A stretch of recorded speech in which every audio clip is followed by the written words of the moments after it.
Bismillahirrahmanirrahim. Assalamualaikum warahmatullahi wabarakatuh. Selamat siang, salam sejahtera bagi kita semuanya. Om Swastiastu, Namo Buddhaya, salam kebajikan. Yang saya hormati Ketua Umum Kadin beserta seluruh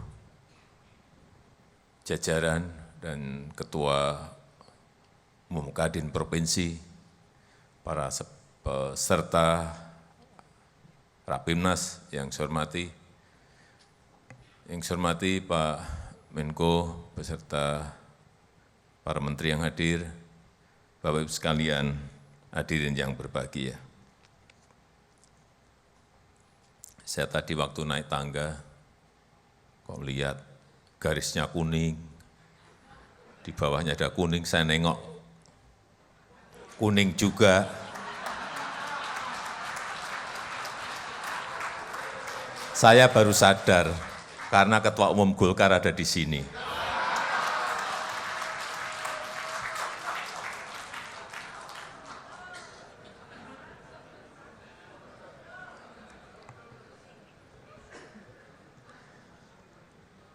Bapak Ibu sekalian yang saya hormati, saya tidak ingin menyampaikan hal-hal yang menyebabkan kita pesimis. Artinya saya tidak ingin cerita lagi bahwa dunia ini baru kena ini, memang itu betul, faktanya seperti itu. Tapi saya enggak akan cerita lagi. Saya ingin cerita yang optimis.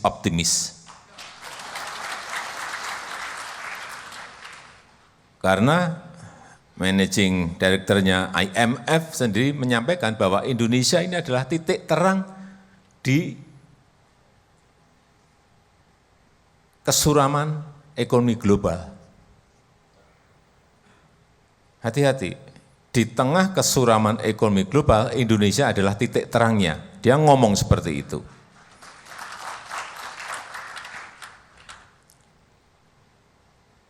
Apa alasannya dia berbicara seperti itu? Karena dia baca angka-angka.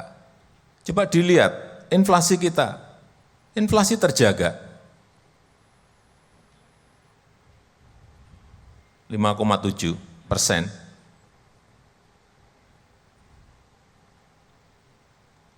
Dunia sudah di atas 10-12 semuanya, bahkan ada yang sudah lebih dari 80%. Kenapa kita harus pesimis kalau angkanya terjaga seperti itu? Kita harus optimis.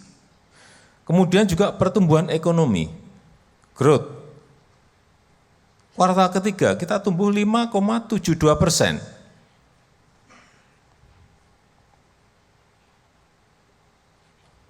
Proyeksi untuk dunia di 2022, 3,2. Kita tumbuh 5,72%. Kenapa kita tidak optimis dengan angka-angka itu? Harus optimis. Purchasing Manager Index kita juga pada level yang ekspansif. Semua negara terkontraksi. Rata-rata dunia sudah di bawah 50, kita angka terakhir yang saya tahu 51,8. Masih di atas 50%. Kenapa kita tidak optimis? Dengan angka-angka level ekspansif seperti itu. Harus optimis. Ini kita baca angka terus. Kemudian neraca dagang, neraca perdagangan kita sudah surplus 30 bulan berturut-turut. Yang sebelumnya selalu negatif defisit sejak Mei 2020, 30 bulan berturut-turut, artinya ekspor kita lebih besar dari import. Kenapa kita harus tidak optimis? Harus optimis. Transaksi berjalan yang ini mengendalikan ini sangat sulit sekali. Kita 2019 itu masih defisit 30 billion US dollar, minus 2,7. Sekarang sudah surplus menjadi 4,4 billion US dollar dan plus 1,3. Sekali lagi, kenapa kita tidak optimis kalau angka-angkanya menunjukkan seperti ini? Harus optimis. Jangan sampai ada yang menyampaikan pesimisme. Baca angka-angka tadi, harus optimis. Saya nggak ingin berbicara dunia atau negara lain, karena kalau mengaca pada itu, bisa menarik kita jadi pesimis nanti.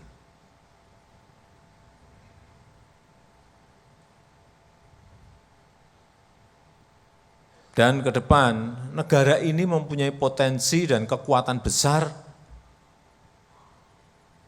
yang tidak dimiliki oleh negara-negara lain. Coba kita lihat, ini bisa melompatkan kita kalau kita memiliki satu visi bersama 2045 Indonesia Emas. Kita lihat kekuatan kita, kita lihat. Kita ini populasi nomor 4 di dunia. 278 juta. Ini adalah pasar yang sangat besar. Baru kita bicara kita sendiri, Indonesia. Kalau masuk ke kanan kiri kita ASEAN, 600 juta. Ini pasar yang sangat besar sekali. Ini kekuatan kita yang sering tidak kita lihat, sering kita lupakan. Sehingga pasar kita dimasuki oleh negara lain. Enggak. Pasar kita harus kita lindungi agar bisa kita pakai untuk melompat maju. Pertama pasar, yang kedua geografis. Yang sering tidak kita sadari, kita ini berada pada jalur perdagangan dunia. Yang tentu saja sangat menguntungkan produk-produk Indonesia. Yang kedua, yang ketiga, SDA. Sumber daya alam, apa yang tidak kita miliki?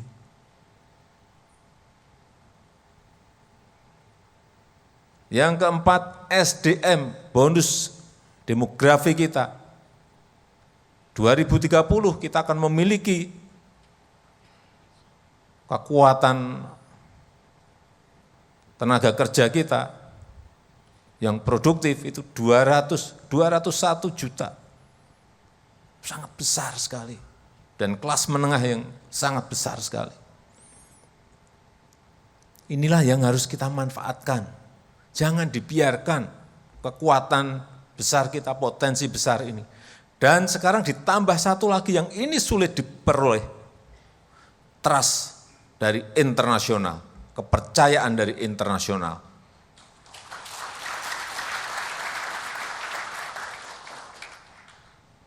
Saya kira Pak Ketua Kadin merasakan energi positif di saat B20 itu kelihatan sekali.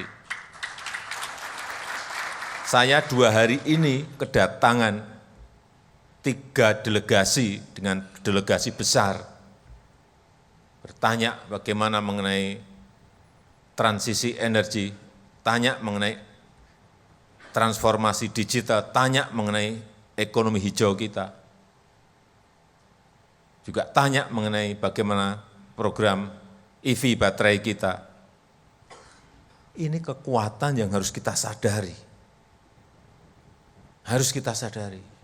Sehingga beberapa kali saya sampaikan, yang kita bangun ke depan ini ada sebuah ekosistem besar. Bukan proyek kecil-kecil. Oh, ini ada proyek di Morowali, ini ada proyek di Batang. Bukan itu. Yang ingin kita bangun adalah sebuah ekosistem besar. Sebagai contoh ekosistem EV baterai untuk mobil listrik maupun untuk sepeda motor listrik. Apa yang tidak kita punyai? Untuk mencapai ke sana kita punya nikel, punya tembaga, punya boksit, punya timah. Yang enggak punya kitanya aluminium, litium. Yang tidak kita miliki hanya litium. Karena yang grafit itu kita sudah menyiapkan juga di Morowali. Kurang satu, lithium. Ada di mana barang ini? Di Australia. Saat B20 saya sampaikan, saat itu dan saya bisikin lagi kepada Perdana Menteri Albanisi, bahwa kita harus bisa bekerja sama, tapi ternyata ada yang dari kita sudah memiliki tambang di sana. Orang-orang kita ini pinter-pinter loh. Belum kejadian sudah beli di sana. Ini saya harus angkat jempol. Bisa melihat opportunity secepat itu. Dan itu bagus. Kalau ini diintegrasikan, yang sulit itu kan mengintegrasikan. Nikel ada di Morowali, ada di WDB, dan tempat-tempat lainnya. Tembaga ada di Papua, ada di Sumbawa, kemudian boksit ada di Kalimantan Barat, ada di Bintan, timah ada di Bangka Belitung.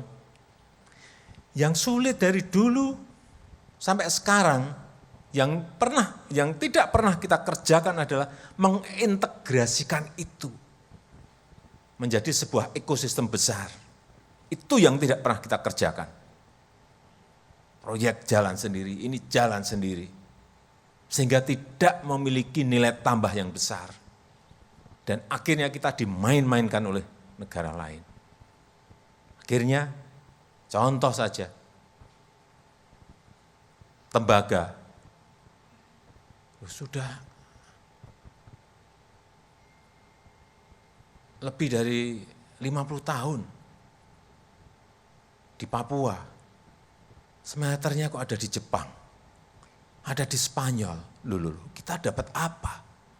Dan kita diem saja. Terus yang pengusaha daerah dapat apa? UMKM kita dapat apa? Ini gerbong besar. Inilah nanti ekosistem besar ini yang kita bangun. Kalau bisa mengintegrasikan itu, saya akan berusaha sekuat tenaga agar ini terintegrasi dan menjadi leapfrog, lompatan negara kita menuju ke peradaban baru. Kalau baterainya jadi, saya tadi pagi sudah menyampaikan, kalau baterainya jadi, EV baterainya jadi, kita nggak usah muter-muter, Pak Arsyad nggak usah memarketingi investasi, Pak Menteri Investasi, Pak Bahlil nggak usah muter-muter. Orang akan datang ke sini, percaya saya. Karena ekosistem besarnya ada di sini.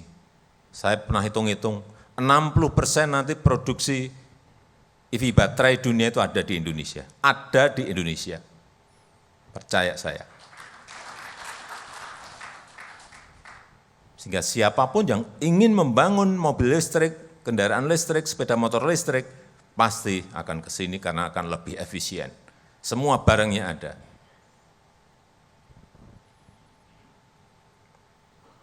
Tembaganya ada, boksitnya, untuk sasis, untuk mobil, untuk badan pesawat, semuanya ada di sini.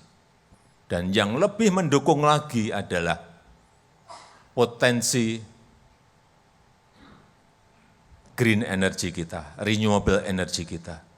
Sehingga betul-betul hasil dari produk itu sebuah hasil yang premium. Ini yang dikejar oleh orang-orang ke kita tuh ini. Dan kita nggak sadar bahwa kita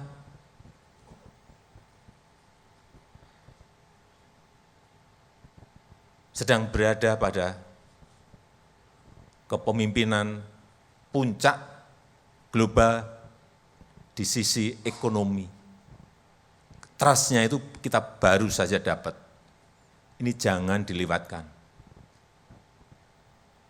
Sehingga saya senang kalau nanti Kadin merumuskan roadmap SDM, roadmap industri tekstil, roadmap industri logam, roadmap, semuanya ada peta jalannya. Sehingga jelas kita akan menuju kemana, jelas visi kita akan kemana.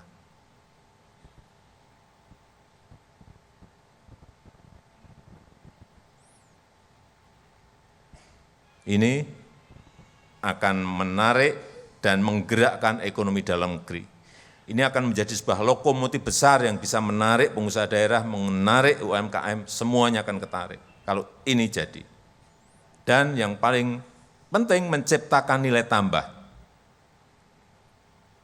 Ini sudah bolak-balik saya ceritakan mengenai nikel yang dulu ekspor mentah hanya 1,1 miliar US dollar.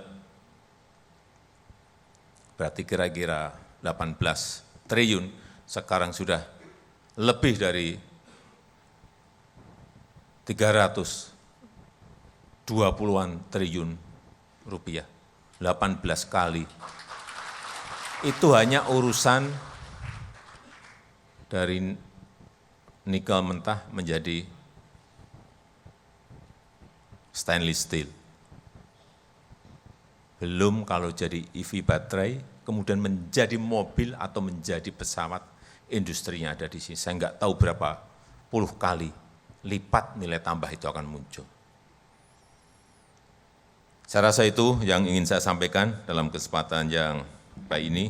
Dan dengan mengucap Bismillahirrahmanirrahim, acara Rapimnas Kadin tahun 2022 saya nyatakan resmi dibuka. Terima kasih. Wassalamualaikum warahmatullahi wabarakatuh. Mohon berkenan mendampingi Bapak Presiden untuk melakukan penekanan tombol. Kami undang kepada Menko Perekonomian, Menteri Sekretaris Negara, Menteri Investasi Kepala BKPM, Ketua Umum Kadin Indonesia, Ketua Dewan Pertimbangan Kadin Indonesia, dan Ketua Penyelenggara.